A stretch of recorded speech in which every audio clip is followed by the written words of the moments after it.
عليكم ورحمة الله وبركاته. أنا أخت أم محمد. جيت نوضح واحد الأمر اللي راه يضرب بزاف لي ريزو سوسيو حول طلاق هشام مع أم محمد. لحد الآن مازال مصدر حكم النهائي في دار شرع، مازالهم قضائيا، واللي راكو تقطفوا فيها خلاص. الأمر زاد عن حده، راهم يخرجوا في اليوتيوب في التيك توك، خلاص الامر زاد عن حده. لازم واحد فينا يخرج يوضح الامر. سبب الخيانه الزوجيه من طرف ام محمد هذه اطلاقا ما كاش منها. وبالنسبه لي راكو تهضروا باسم ام محمد وراكو فاتحين لي فو كونت. ام محمد ما عندها حتى كونت، ام محمد ما عندها حتى كونت. اللي راكو تهضروا باسمها واللي راكو تقطفوا في المحسنات تاع الشرف تاع طفله، راكو مسيتوا لها الشرف تاعها والشرف تاع لا فامي كامل.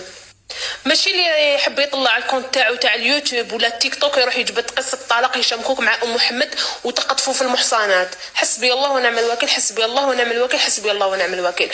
الامر زاد عن حده كثر فوق ما تتخيلوا.